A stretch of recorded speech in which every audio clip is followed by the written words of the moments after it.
Hey everyone, welcome back to my YouTube channel Wangxian and lovers. तो कैसे हैं आप सब? आई होप कि आप सब बहुत अच्छे होंगे। तो आज मैं आपके साथ शेयर करने वाली हूँ Wangxian fan fiction my journalist gangster का नेक्स्ट पार्ट। आई होप कि स्टोरी पसंद आ रही होगी। पसंद आ रही है तो प्लीज़ वीडियो को लाइक, चैनल को सब्सक्राइब कर लीजिएगा। तो चलिए फिर आज का पार्ट हम शुरू करते हैं। बट इससे पहले वाले चैप्टर में हमने देखा था कि वांगजी और वीकिंग ने एक साथ अपनी नाइट को स्पेंड किया था। वांगजी और वीकिंग दोनों पूरी तरह से एक दूसरे के हो चुके थे। एंड 3 दिन के बाद जाकर जब वांगजी की रट उससे ओवर होती है, तब वांगजी देखता है वीकिंग को अपनी बाहों में और वांगजी याद करता है।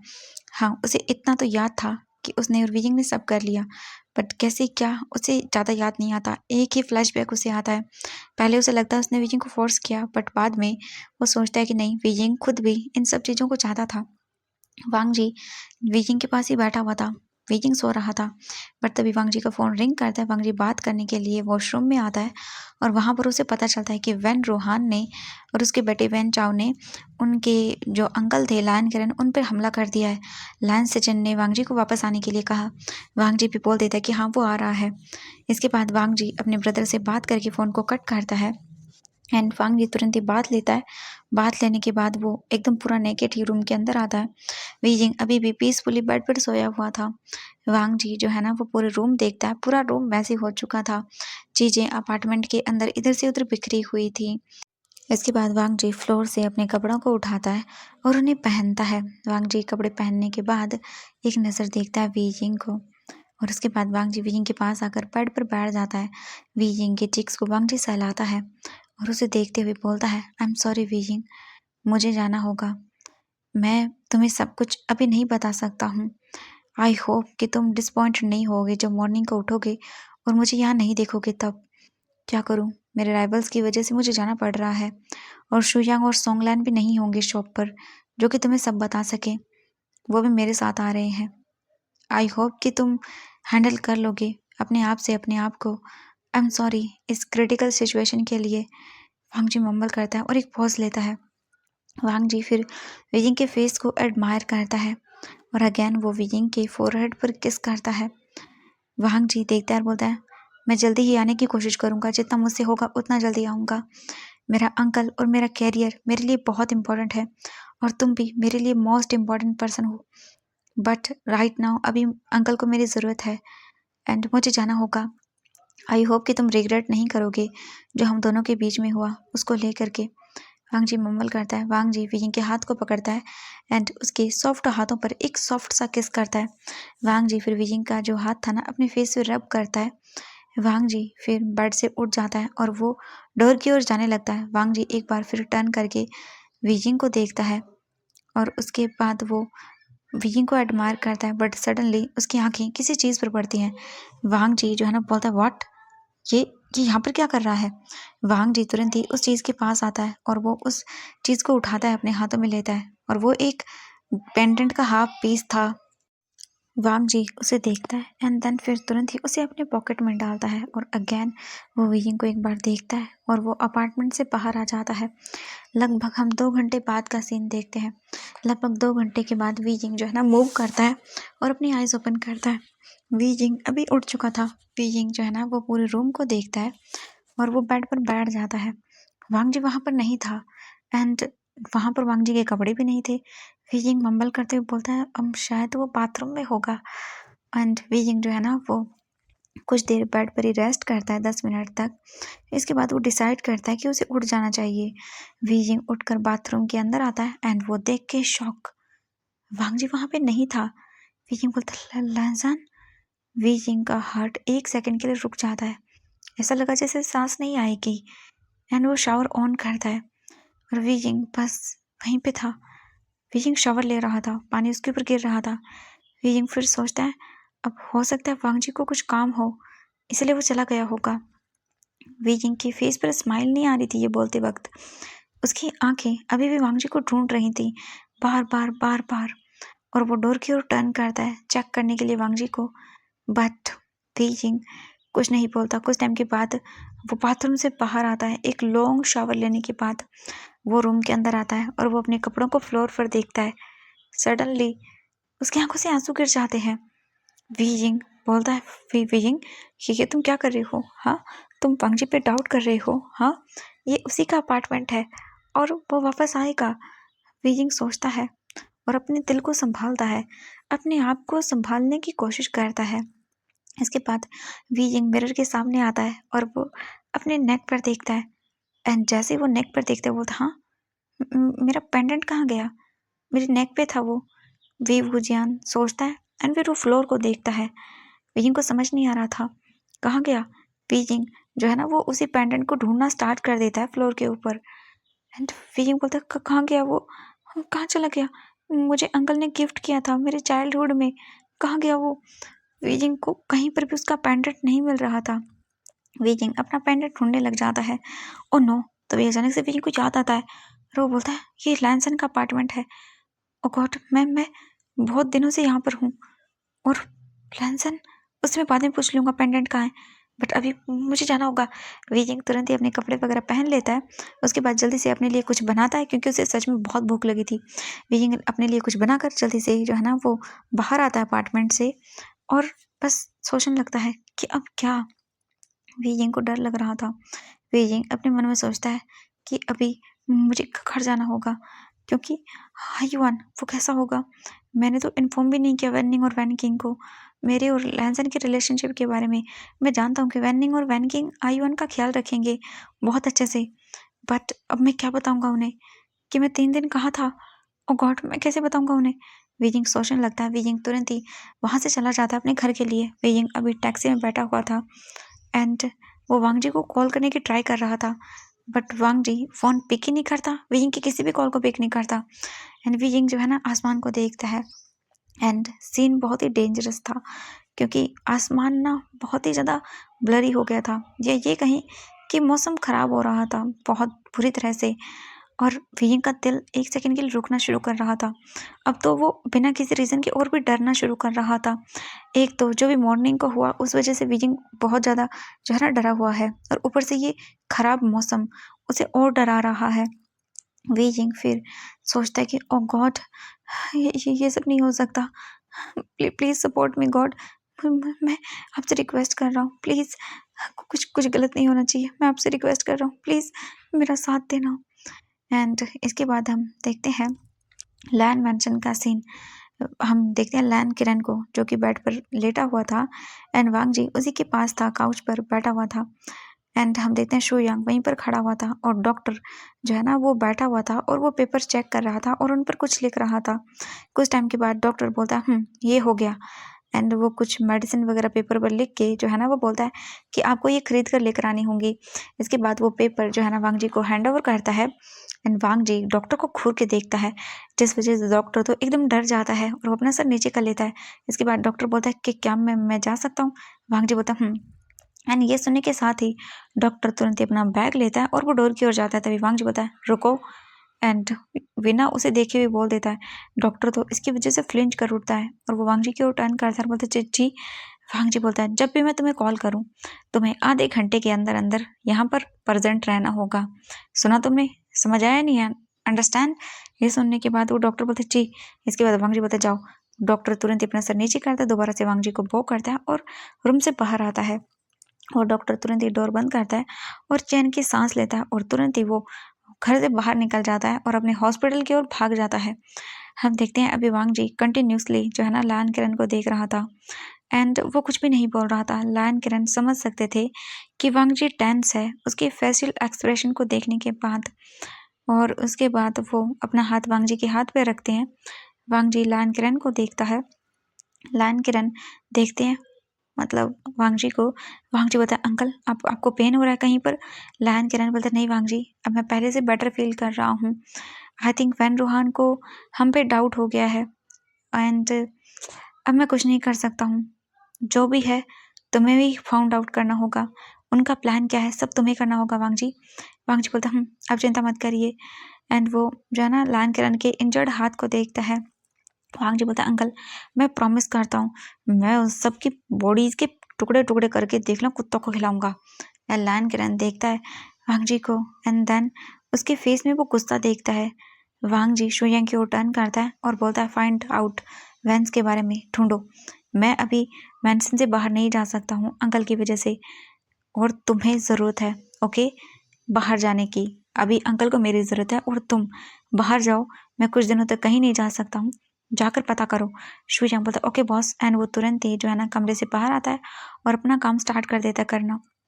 लायन किरण जो है ना वो वांग जी के हाथ को देखते हैं, वांग जी भी उनके हाथ को पकड़ता है, एंड इसके बाद वो एक दूसरे को देख रहे थे। वांग जी फिर अपना फेस टर्न करता है और वो कुछ और सोचने में गुम हो जाता है, एंड लायन सिचन वो भी जा चुके थे अपना काम करने के लिए। वांग जी अपने डीप थॉट के अंदर गुम हो गया था। लायन किरण पूछते हैं वांग जी क्या हुआ है, तुम टेंस हो मेरी वजह से या किसी और रीज़न की वजह से। वांग जी अपने थॉट से बाहर आता है एंड वो कंफ्यूजिंगली अपने अंकल को देखने लगता है। लायन किरण बेड पर उठकर बैठ जाते हैं, वांग जी हेल्प करता है उन्हें बैठने में, और उसके बाद वो वांग जी को देखते हैं। वांग जी काउच पे उनके पास बैठा हुआ था, एंड लायन किरण की नज़र जाती है वांग जी के नेक के ऊपर जहाँ पर एक रेड कलर का निशान था, एंड वो एक बोल सकते हैं हिक्की थी वहाँ पे। लायन किरण बोलता है वांग जी तुम मुझे बताओगे तुम विकिंग के बारे में सोच रहे हो। एंड वांग जी वो शॉकिंगली अपना फेस लायन किरण की ओर टर्न करता है। लायन किरण सॉफ्ट स्माइल करता है और वो वांग जी की नेक की ओर पॉइंट करता है। वांग जी कंफ्यूज हो जाता है, उसे कुछ समझ नहीं आता और वो अपने नेक को टच करता है बट उसे कुछ फील नहीं होता।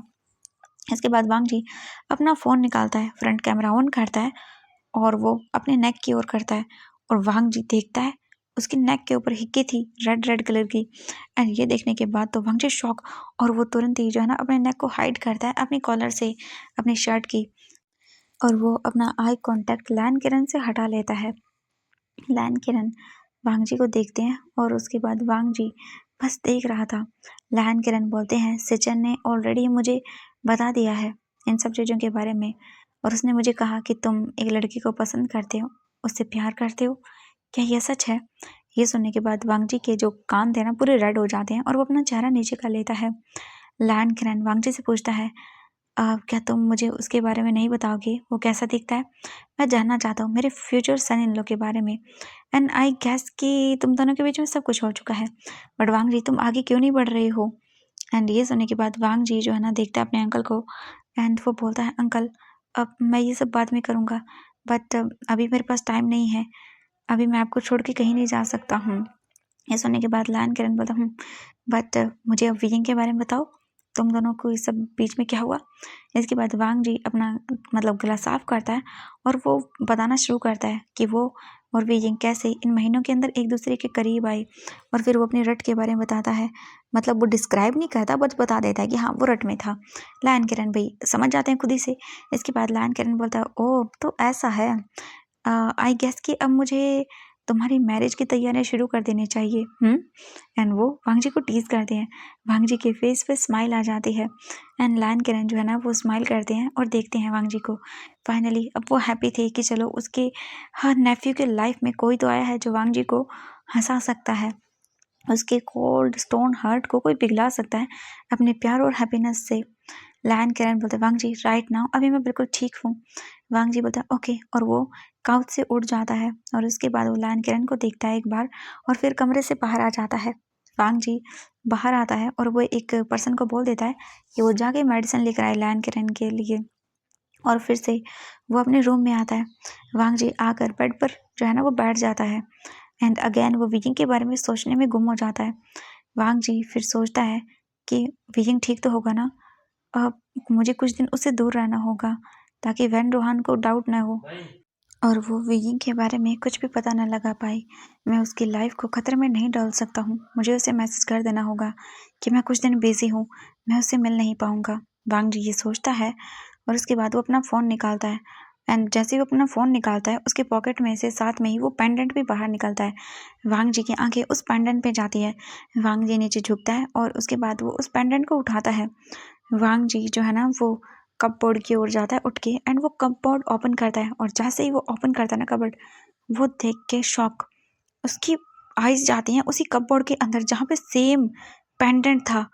वांग जी एकदम शॉक था उसे देखने के बाद। वांग जी देखता है एक उसके हाथों में था और एक उस कपबोर्ड के अंदर था। वांग जी कंफ्यूज हो जाता है ये देख के, उसे समझ नहीं आता। इसके बाद वांग जी बोलता है अपने मन में सोचते हुए कि ये क्या है, ये पेंडेंट मेरी मॉम का है एंड ये तो पहले से ही कपबोर्ड के अंदर है। वांग जी सोचता है और उस कपबोर्ड के अंदर वाले पेंडेंट को निकालता है एंड वो उन दोनों पेंडेंट को अपने हाथों में देखता है। वांग जी उन दोनों पेंडेंट को अटैच करता है एक साथ एंड वो दोनों जुड़ जाते हैं और दोनों जुड़ने के बाद एक बटरफ्लाई बनाते हैं। ये एक ही पेंडेंट के 2 पीस थे। वांग जी बोलता है व्हाट। ये सरप्राइज हो जाता देख के क्योंकि ये कंप्लीटली बटरफ्लाई बन रही थी। उसे कुछ समझ नहीं आ रहा था। वांग जी बोलता है इसका मतलब है कि इस पेंडेंट का सेकंड पीस वीजिंग से बिलोंग करता है। बट वीजिंग मेरी मॉम से रिलेटेड कैसे हो सकता है? मेरी मॉम को कैसे जानता है? शायद मैं कुछ ज़्यादा सोच रहा हूँ। ये पेंडेंट मुझे मेरी मॉम ने दिया था और इसका हाफ पीस ये नहीं, शायद मैं गलत समझ रहा हूँ। ये कोइंसिडेंस हो सकता है। वांग जी मम्मल करता है एंड वो सोचता है कि बहुत सारी ऐसी चीज़ें होती हैं जो कपल टाइप की होती हैं। ये कोइंसिडेंट हो सकता है क्योंकि ऐसी चीज़ें लोग खरीदते हैं कपल्स पेंडेंट को। तो वांग जी भी सोचता है कि ऐसा कुछ हुआ होगा, उसे ज़्यादा नहीं सोचना चाहिए और वापस से वो जो पेंडेंट था ना जो उससे बिलोंग करता था वो भी एंड उसके हाथ में था वो भी उस कपबोर्ड के अंदर उन दोनों पेंडेंट को डाल देता है।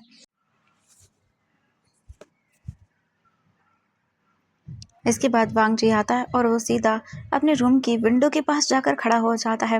वांग जी आसमान को देखता है, वहाँ पर लाइटनिंग हो रही थी क्योंकि बिजली चमक रही थी। अब मौसम बहुत ख़राब था एंड थंडर स्टॉर्म की आवाज़ आ रही थी। चारों तरफ कड़ाके की बिजली एंड हैवी रेन हो रही थी। वांग जी के दिल में एक अनोइंग पेन हो रहा था। वांग जी फिर सोचता है आई होप कि वीजिंग ठीक होगा, मुझे उसके लिए एक मैसेज को छोड़ देना चाहिए वरना वो परेशान हो रहा होगा। वांग जी वीजिंग का नंबर डायल ही करने वाला था एंड वो देखता है कि कितने सारे वीजिंग के मिस कॉल्स जो है ना वो आए हुए हैं। इसके बाद वो बोलता है ओ गॉड वो तो बहुत ही परेशान है। आई थिंक मुझे उसे तुरंत ही कॉल करके बता देना चाहिए या मैसेज कर देना चाहिए। वांग जी नंबर डायल ही करने वाला था बट तभी अचानक से वांग जी का फ़ोन रिंग करता है। वांग जी को वांग जी का पर्सनल असिस्टेंट जो सेक्रेटरी बोलेंगे वो कॉल कर रहा था एंड वांग जी पिक करता है और बोलता है हेलो। दूसरी ओर से वांग जी का सेक्रेटरी बोलता है बॉस हमने एक पर्सन को ढूंढ लिया है जो कि मिसेस लैन की डेथ मिस्ट्री से रिलेटेड है। वांग जी बोलता है व्हाट, कौन है वो? एंड ये सुनने के बाद वांग जी का जो असिस्टेंट था वो बोलता है बॉस ये जांच उसी से संबंधित है जो आप कई सालों से कर रहे हैं। हमें एक आदमी मिला है जो आपको बता सकता है कि आपकी मॉम की डेथ कैसे हुई थी वास्तव में और उस टाइम पे क्या हुआ था जब लैन किरण को उस जगह पर जहाँ पर आपकी मॉम की लाश मिली थी वहाँ पर जब वो गए थे तब हमने सारे सीसीटीवी फुटेज तुरंत ही कलेक्ट कर लिए थे। वहाँ के ऑलमोस्ट सीसीटीवी कैमराज जो थे ना वो हटा दिए गए थे बट एक कैमरा था जो चालू था वो छिपाया गया था इसीलिए उन अपराधियों को नहीं पता चला और उनकी जांच में नहीं आया। हमने जब उसको चेक किया तो हमें बस एक ही इंसान का चेहरा नज़र आया था एंड इतने सालों के ढूंढने के बाद फाइनली वो हमें मिल गया है। वो व्यक्ति हमें मिल चुका है, वो इस वक्त यीलिंग में है। एंड ये सुनते ही वांग जी को गुस्सा आता है, वो गुस्से में अपने दांतों को पीसने लगता है। वांग जी की मुट्ठियाँ हाथों की बंद हो चुकी थी और उसे गुस्सा आ रहा था क्योंकि उसे जानना था कि उसकी मॉम की डेथ कैसे हुई, कौन सी वो मिस्ट्री थी। वांग जी को ये जानना था। वांग जी डीप और डार्क वॉइस में बोलता है कहाँ पर है वो इस वक्त।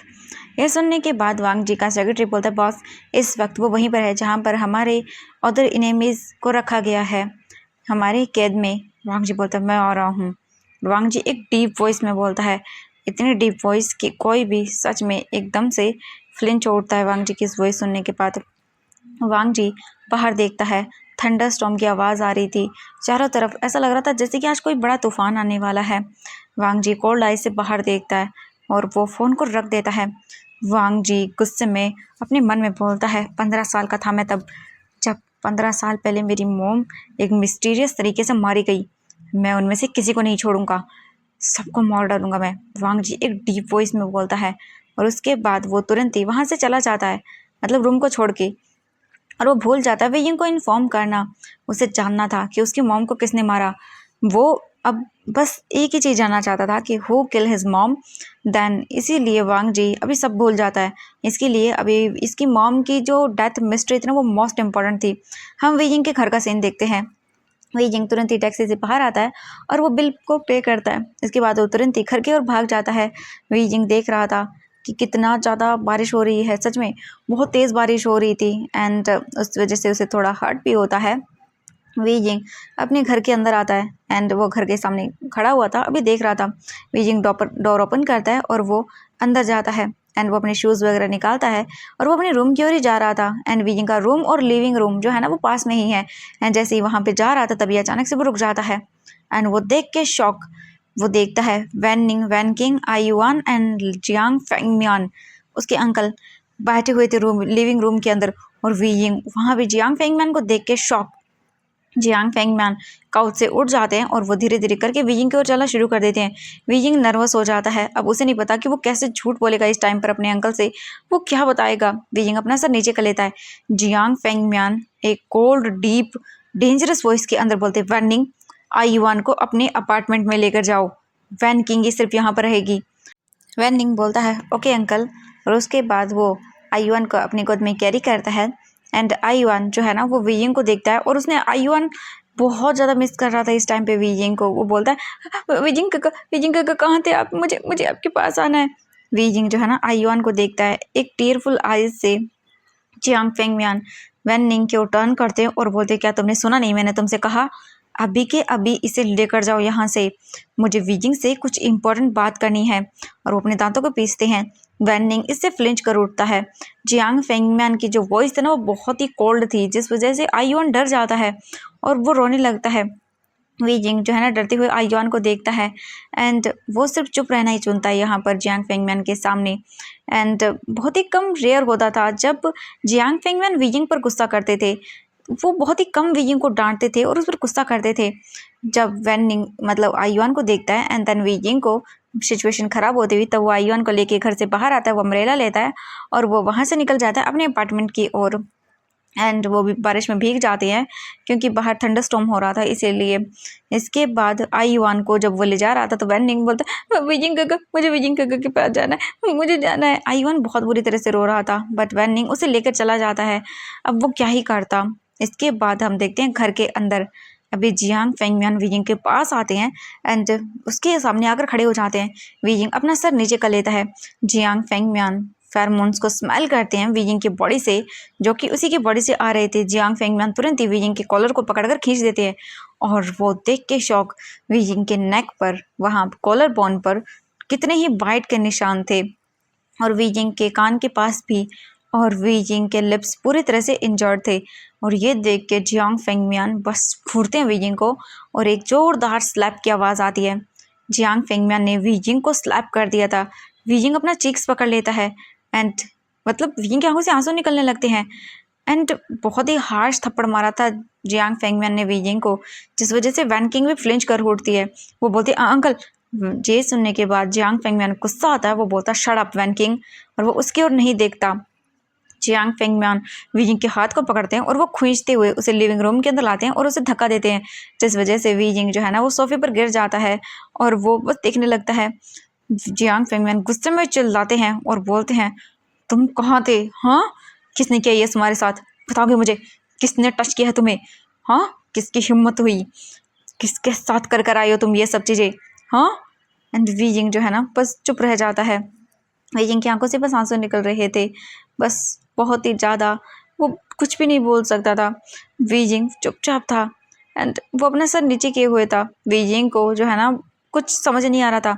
जियांग फेंगमियान इसके बाद बोलते हैं, तुम्हें पता है हम पागलों की तरह तुम्हें 3 दिन से ढूंढ रहे हैं, अचानक से कहाँ गायब हो गए थे तुम, हाँ तुम्हें कोई आइडिया है हम लोग कितने डर गए थे तुम्हारे लिए, सच में। और तुम क्या करके आ रहे हो, एक अल्फा के साथ नाइट स्पेंड करके आ रहे हो, हाँ तुम्हारा दिमाग खराब हो गया था क्या। वीजिंग जो है ना वो अपने टीयर्स को देख रहा था जो इसकी आंखों से गिर रहे थे। वीजिंग अपना सर नीचे किए हुए था। वीजिंग में इतनी हिम्मत नहीं थी कि वो जियांग फेंगमैन को देख सके। वीजिंग बस अपना सर नीचे करके खड़ा हुआ था और सुन रहा था। ऑब्वियसली उसे सुनना पड़ेगा। जियांग फेंगमैन बोलता है, इसके बाद मैंने तुम्हें इस सिटी में आने के लिए इजाज़त दी थी, अकेले रहने के लिए, ताकि तुम अपने शॉप को चला सको जैसे चाहो वैसे, पर नहीं, तुमने क्या किया, तुमने बिना बताए किसी के साथ ये सब किया, हाँ तुम्हें शर्म नहीं आई। हम लोग तुम्हें ढूंढ रहे थे बुरी तरह से, तुम्हें पता है तुम्हें शहर की पुलिस तक ढूंढ रही है, आर्मी तक ढूंढ रही है तुम्हें, और तुम क्या कर रहे थे, हाँ। जियांग फेंगमैन वीजिंग पर चिल्लाते हैं और वीजिंग बस चुपचाप करके सह रहा था। वो बोलते हैं, अभी भी पुलिस वाले तुम्हें ढूंढ रहे हैं, वीजिंग बस नीचे करके खड़ा रहा था। जो वैन किंग थी ना वो देखती है वीजिंग कितना डर गया है। वो तुरंत ही जियांग फेंगमैन का हाथ पकड़ती है। जियांग फेंगमैन वैन किंग को पुश करते अपने आप से। वैन किंग बोलती अंकल फिर प्लीज़ एक बार उसे बोलने तो दीजिए। हाँ, आप उसे पूछिए। हो सकता है कि किसी ने वीजिंग को ट्रिक किया हो सकता है कि किसी ने वीजिंग को फंसाया हो, या ये बोल सकते हैं कि और भी कुछ हुआ होगा। देखिए इस आप सिटी में जानते हैं कि कितने बुरे ओमेगास की हालत है। आप जानते हैं यहाँ पे ओमेगास बिल्कुल भी सेफ नहीं है।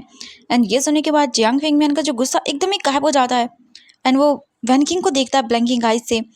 आप पहले वीजिंग से पूछिए प्लीज़। और वैसे भी एक वीक पहले वीजिंग को किसी ने किडनैप करने की कोशिश की थी जब वो शॉप से वापस आ रहा था। प्लीज़ प्लीज़ अंकल देखिए उसे। हो सकता है किसी ने वीजिंग को फोर्स किया हो और वो अपने आप को बचा न पाया हो। जियांग फेंगमैन डरे हुए वीजिंग को देखते हैं। एंड वो उसके सामने आते हैं, उसके सामने घुटनों के बल बैठ जाते हैं और बोलते वीजिंग हाँ मेरी तरफ देखो। हाँ कि किसी ने तुम्हें फोर्स किया है? हाँ बताओ मुझे क्या हुआ है तुम्हारे साथ? किसी ने तुम्हारा एडवांटेज उठाया है क्या? हाँ फ़ायदा उठाया किसी ने तुम्हारा? वीजिंग एक हाथ से अपने टीयर को साफ करता है। जियांग फेंगमैन ने वीजिंग का एक हाथ पकड़ा हुआ था, बट वीजिंग जो है ना वो जियांग फेंगमैन को नहीं देख पा रहा था, क्योंकि अब उसे खुद पर एकदम अशेम फील हो रहा था, नफरत हो रही थी उसे खुद से। वीजिंग लगभग 1 घंटे तक ऐसे ही रोता रहता है, क्योंकि अभी वो कुछ भी नहीं बता पा रहा था जियांग फेंगमैन को, और उसने कुछ नहीं बताया था। 1 घंटा बीत गया था। जियांग फेंगमैन भी जो है ना वेट करते हैं वीजिंग के नॉर्मल होने का, क्योंकि ये टॉपिक बहुत ही सेंसिटिव था एंड उन्हें पेशेंट रखना होगा। फाइनली 1 घंटे के बाद जाकर वीजिंग शांत होता है और वो रोना बंद करता है, बट अभी भी वो ना सिसकियाँ ले रहा था। वीजिंग का हाथ पूरी की पूरी बॉडी स्वेट से कवर हो गई थी। इसके बाद जियांग फेंगमैन बोलते हैं वीजिंग तुम साइलेंट क्यों हो? हाँ बताओ मुझे, किसी ने गलत किया है तुम्हारे साथ? बताओ मुझे, मैं उसे नहीं छोड़ूंगा। वीजिंग बोलता अंकल आई एम सॉरी। यानी ये सुनने के बाद जियांग फेंगमैन अपने जगह पर एकदम से फ्रीज हो जाते हैं। तुम मुझसे माफ़ी क्यों मांग रहे हो? हाँ क्या किया तुमने जिससे मैं तुम्हें माफ़ करूँ? एंड अब उन्हें डाउट होने लगता है वीजिंग के ऊपर। एंड वो बस चुप था। इसके बाद वीजिंग जो है ना वो अपने आप को संभालता है, एक डीप ब्रीथ लेता है और बोलता है 3 दिन पहले जियांग फेंगमैन जो है ना वो देखते हैं और बोलते हैं क्या हुआ था बताओ मुझे। वीजिंग बोलता है 3 दिन पहले लंसन अब रट में था और मैं उसे घर छोड़ने के लिए कहा था, बट सब कुछ गलत हो गया। मैं मैं अपना कंट्रोल खो बैठा। और वीजिंग की आंखें ये बोलते वक्त फिर से आंसुओं से भर जाती हैं। वीजिंग की आंखें रेड हो गई थी। जियांग फेंगमैन तुरंत ही ग्राउंड से उठ जाते हैं एंड वो वीजिंग को देखते हैं डिसबिलीव के अंदर। जियांग फेंगमैन वीजिंग की एल्बो को पकड़ते हैं टाइट करके और वीजिंग अपना सर ऊपर करके देखता है। जियांग फेंगमैन गुस्से में बोलते हैं तुम जानते हो लन वांगजी कौन है? हाँ तुम जानते भी हो? क्या तुम्हें पता नहीं है अच्छे से कि जब एक अल्फा अपनी रट में होता है तो उसके पास नहीं रुका जाता है, उसके साथ नहीं रहा जाता है, उसके साथ कंटिन्यू नहीं किया जाता है। इनफ नाउ इनफ, अब तुम और यहाँ पे नहीं रहने वाले हो। वीजिंग बोलता अंकल अंकल प्लीज़ मैं लंसन से मिलना चाहता हूँ, मुझे पता है वो मुझे नहीं छोड़ेगा। एंड ये सुनने के बाद जियांग फेंगमैन वीजिंग की दूसरी भी एल्बो को पकड़ते हैं और उसके बाद जियांग फेंगमैन बोलते लंसन लंसन लंसन नाउ इनफ। जानते भी हो तुम? हाँ मिले हो कभी उससे? तुम अब उससे नहीं मिलोगे। जानते हो उसकी रियल आइडेंटिटी क्या है? उसने तुम पे चीट किया है। तुम्हें क्या लगता है वो एक नॉर्मल थीफ है? वो एक नॉर्मल थीफ नहीं है। वीजिंग कन्फ्यूजिंगली जियांग फेंगमैन को देखते हैं। जियांग फेंगमैन वीजिंग के एल्बो को छोड़ते हैं और बोलते हैं अंकल ये क्या बोल रहे हैं आप? जियांग फेंगमैन गुस्से में देखता है और बोलता हाँ मैं सही बोल रहा हूँ, लन वांगजी ने चीट किया है तुम पर। तुम जानते हो क्या? तुम्हें कभी सुना है तुमने लन वांगजी बिजनेसमैन के बारे में? तुम एक बार भी उसके बारे में नहीं जानते हो, एक बार भी नहीं देखा। कभी देखा है उसकी फ़ोटो को? हाँ वीजिंग अब उसे कुछ समझ नहीं आ रहा था, वो कंफ्यूज होता है एंड वो अपना सर नामे हिलाता है। जियांग फेंगमैन जो है ना वो इसके बाद अपना फ़ोन लेते हैं और उसमें वांगजी की फ़ोटो और उसका बायोडाटा वीजिंग को देते हैं और दिखाते हैं उसे कि देखो ये है असली लन वांगजी। वीजिंग का हार्ट 1 सेकंड के लिए क्लेंच कर उठता है एंड वो जियांग फेंगमैन को देखता है डिसबिलीव के अंदर एंड वो अगेन वांगजी की फ़ोटो को देखता है। वीजिंग बोलता है नहीं अंकल ये सच नहीं है, मैं इस पे यकीन नहीं कर सकता। जियांग फेंगमैन बोलते हैं तुम्हें इस पे बिलीव करना होगा, समझ आया तुम्हें? एंड इसके बाद वो वीजिंग को अपना फ़ोन देते हैं। जियांग फेंगमैन बोलते हैं सर्च करो लन वांगजी नाम से एंड टॉप बिजनेसमैन, पता चल जाएगा तुम्हें कौन है। वीजिंग के हाथ ट्रम्बल करने लगते हैं एंड वो अगेन वांगजी की फ़ोटो को देखता है एंड वो टाइप करता है लन वांगजी और अगेन जैसे ही वीजिंग सर्च करता है बहुत सारे आर्टिकल्स, बहुत सारी चीज़ें वांगजी के बारे में आने लगती है। एंड वीजिंग डिसबिलीव के साथ, से समझ नहीं आ रहा था। वीजिंग के माइंड में बहुत सारे क्वेश्चन चल रहे थे। वीजिंग शॉक था, इतनी बड़ी चीज़ वीजिंग के सामने आई थी। वीजिंग शॉकिंगली काउच पर बैठ जाता है। उसके माइंड में बहुत सारे क्वेश्चन चल रहे थे। वाई लैन वांगजी उसे क्यों मिला उससे, एंड क्यों उसने प्रिटेंड किया कि वो एक चोर है, क्यों वो एक कैजुअल मैन की तरह रह रहा था। बहुत सारे क्वेश्चंस थे जो विजिंग के माइंड में चल रहे थे इस वक्त। उनके जवाब चाहिए थे, बट उसे जवाब देने के लिए कोई नहीं था। उसे वांगजी से जवाब चाहिए थे कि ये सब क्यों। विजिंग जवाब चाहता था। एंड इसके बाद जियांग फेंगम्यान देखने लगते हैं। वीजिंग अपना फ़ोन निकालता है एंड वो तुरंत ही वांगजी को कॉल करने लगता है, बट वांगजी वीजिंग का फ़ोन पिक नहीं करता और वीजिंग डर जाता है। वो जियांग फेंगम्यान को देखता है। जियांग फेंगम्यान खुद भी टेंस थे एंड अब क्या होगा कोई नहीं समझ पा रहा था। जियांग फेंगम्यान देखते हैं और बोलते हैं, क्या हुआ, उसने फ़ोन पिक नहीं किया ना तुम्हारा? हाँ, उसने तुम पे चीट किया है, इसलिए तुम्हारा फ़ोन पिक नहीं कर रहा वो। वीजिंग जो है ना वो रोना स्टार्ट कर देता है और बोलता नहीं नहीं ऐसा नहीं हो सकता, वो ऐसा नहीं कर सकता, नहीं नहीं नहीं। वीजिंग रोने लगता है बुरी तरह से। जियांग फेंगम्यान वैन किंग को देखते हैं और बोलते वैन किंग बोलते यस बॉस। इसके बाद जियांग फेंगम्यान बोलते हैं, आज तो हम बीजिंग नहीं जा सकते हैं, बट कल सुबह मॉर्निंग को ही हम वापस से बीजिंग जाएंगे, किसी भी कॉस्ट पर, सुना तुमने? वैन किंग बोलते ओके बॉस। इसके बाद जियांग फेंगम्यान वीजिंग को हक करते हैं और उसे शांत करने की कोशिश करते हैं। जियांग फेंगम्यान बोलते हैं, वीजिंग अब से लैन वांगजी पर कभी यकीन मत करना, उसने तुम्हारा यूज़ किया है, वो तुमसे कभी प्यार नहीं करता है, उसने चीट किया है तुम पर, तुम एक ओमेगा हो, इसलिए वो ऑलवेज रास्ते ढूंढता था तुम्हारे करीब आने के। एंड तुम डरो मत, ठीक है, मैं हूँ तुम्हारे पास, ओके, यहाँ पर हूँ। वीजिंग अपने नीज को हक कर लेता है। जियांग फेंगम्यान वीजिंग के बालों को सहलाते हैं एंड नाउ वो अब साइलेंट मोड पे थे। पूरा रूम साइलेंट हो चुका था। बाहर थंडरस्टॉर्म की आवाज़ आ रही थी, चारों तरफ बिजली कड़क रही थी, बहुत बुरा हाल हो रहा था चारों जगह पर। एंड वीजिंग का दिल एकदम ऐसे जैसे टूट रहा था अंदर से, ऐसा लग रहा था सांस नहीं ले पाएगा वो। वीजिंग याद करता है मेमोरीज वांगजी की एंड इस वजह से और भी ज़्यादा उसके माइंड में क्वेश्चन आ रहा था, वांगजी उसके साथ कैसे रहता था उस शॉप के अंदर, वो कैसे पास आते थे, और उन दोनों के बीच में वो सब हुआ, उसका क्या? एंड वीजिंग जानता है कि वांगजी ऐसा कर सकता है उसके साथ, कैसे? वीजिंग को बहुत डर लग रहा था। एंड अब हम देखते हैं लैंड मैंशन का एक पर्सन को, जो है ना वो एक रूम के अंदर बांध कर रखा गया था चेन से, और वांगजी हंटर से उसे मार रहा था बुरी तरह से, और बस वो चिल्ला रहा था, शाउट कर रहा था, अपने आप को बचाने की कोशिश कर रहा था। वांगजी फ्रस्ट्रेटिंगली जो हंटर उसके हाथ में था वो फेंक देता फ्लोर पर, और उसके बाद उस पर्सन का जो है ना फेस पकड़ता है और गुस्से में उसका फेस एकदम दबाते हुए बोलता, बताओ मुझे कौन था वो पर्सन जिसने मेरी मॉम को मारा। और वो एकदम उस पर्सन के सामने खड़ा हुआ था और उसका फेस दबा रहा था। एंड ये पर्सन मेंग्याओ था। मेंग्याओ बहुत ज़्यादा डरा हुआ था। इन 3 सालों में मेंग्याओ येलिंग में था एंड अभी उसकी बॉडी पर इतने निशान थे कि कोई मतलब काउंट ही नहीं कर सकता है, और बहुत बुरा हाल हो रखा था। उसकी बॉडी पर एक भी ऐसी जगह नहीं थी जहाँ पर उससे चोट न लगी हो, जहाँ से खून ना निकल रहा हो, या कटी हुई ना हो, या जलाई गई ना हो। बहुत बुरा हाल था उसका एकदम। उसकी बॉडी बहुत पेन में थी इस वक्त। कोई भी उसका पेन फील नहीं कर सकता, बट जो उसने किया उसका क्या, बहुत बुरा हाल करके रखा हुआ था वांगजी ने उसका।